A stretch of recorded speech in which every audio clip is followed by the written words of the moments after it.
इस समय हम मौजूद है जंतर मंतर पे और यहाँ हमारे साथ मौजूद है राइट टू एजुकेशन फोरम के मीडिया संचालक। आइए इनसे जानते हैं कि आज इन लोगों ने जो यहाँ पे धरना प्रदर्शन किया है उस धरने प्रदर्शन का मुख्य कारण क्या है। सर आपका नाम? मित्र रंजन। सर ये जो आज आप यहाँ पे धरना प्रदर्शन कर रहे हैं इसके पीछे मुख्य उद्देश्य क्या है? देखिए ये तो 5 साल शिक्षा अधिकार कानून 2009 के पूरे हो रहे हैं और इसमें सरकार ज़मीनी स्तर पे कोई भी इसको लागू करने के लिए कदम नहीं उठा रही है। यहाँ तक कि इसकी बजट में भी काफ़ी भारी कटौती हुई है अभी हाल के बजट में, और करीब जो 27,835 करोड़ रुपए थे उसमें से काट करके 22,000 करोड़ रुपए इसके लिए कर दिया गया। हर साल क्या ये 27,000 करोड़ रुपए दिया जाता था एजुकेशन के लिए गवर्नमेंट की तरफ से? हाँ। इस साल ही कटौती की गई। बिल्कुल बिल्कुल। तो कटौती करने का कोई मुख्य कारण? नहीं, मुख्य कारण तो ये बता रहे हैं कि हमने राज्यों को पैसा आगे मैंने फॉरवर्ड किया है हम लोगों ने अपने बजट में, लेकिन राज्यों को ये निर्देशित नहीं है कि ये पैसा शिक्षा के ऊपर खर्च होगा क्या। तो आप लोगों ने जो अभियान चलाया है उसके मुख्य मुद्दे क्या है?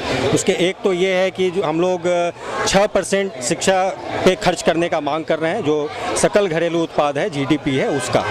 दूसरा ये है कि शिक्षा अधिकार कानून जो कि अभी मुश्किल से 10% स्कूलों में लागू हुआ है, जबकि 5 साल इसके पूरे हो चुके, तो इसको अभी तक सारे स्कूलों में लागू होना था और ये अनिवार्य और मुफ्त शिक्षा का अधिकार कानून है। शिक्षा अधिकार जो कानून है इसके बाद में कुछ विस्तार से बताएंगे हमें? शिक्षा अधिकार कानून 2009 में आया था और ये 1 अप्रैल 2010 को लागू हुआ और इसका ये पूरा नाम है अनिवार्य और मुफ्त शिक्षा अधिकार कानून 2009, जो कि हर बच्चे को स्कूली शिक्षा तक पहुंचाने का ये वादा करता है और शिक्षा बच्चों का मौलिक अधिकार है।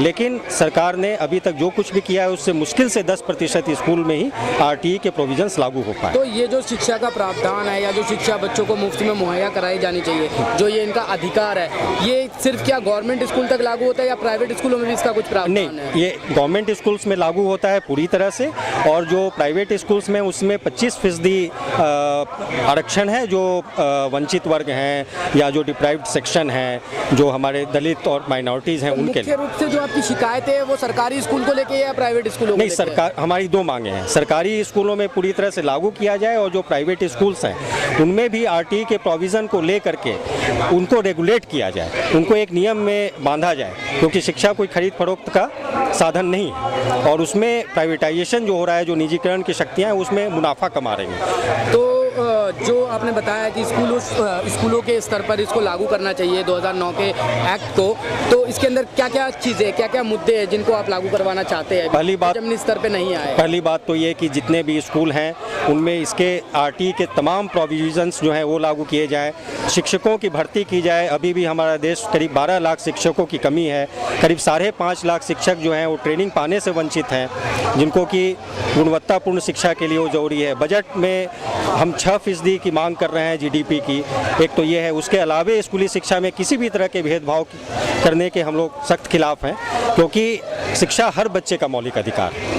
तो एक बात और अंतिम सवाल आपसे पूछना चाहूँगा कि आप लोग कब से यहाँ धरना कर रहे हैं और क्या सरकार की तरफ से अभी तक कोई आपको किसी भी तरीके की वो मिली है? नहीं, ये हर साल हम लोग एक स्टॉक टेकिंग कन्वेंशन करते हैं और अगले दिन जंतर मंतर पे एक पब्लिक रैली करते हैं और फिर प्राइम मिनिस्टर को पीएमओ को ज्ञापन देते हैं। तो अभी तक इसके प्रति कोई आश्वासन नहीं दिखा है और दूसरी बात, अभी भी हम लोग जाकर के ज्ञापन देंगे, लेकिन दूसरी बात ये है कि ये जो सरकार और सत्ता है वो शिक्षा के प्रति कितनी प्रतिबद्ध है ये अभी तक पता नहीं चल पाया है। बजट तो यही कहता है कि भाई सरकार उसके शिक्षा अधिकार कानून को लागू करने के प्रति कतई गंभीर नहीं है। बहुत बहुत धन्यवाद।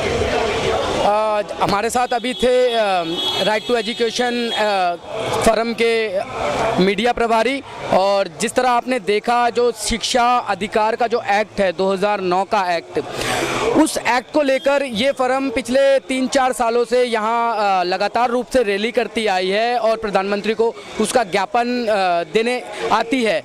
इनके तहत इनका ये मानना है कि 2009 का जो एक्ट है जिसके तहत सभी बच्चों को फ्री में शिक्षा मिलनी चाहिए और सरकार को ये शिक्षा उन्हें मुहैया करनी चाहिए, लेकिन अभी तक उसकी कोई भी कार्यवाही जमीनी स्तर पर नहीं दिख पाई है।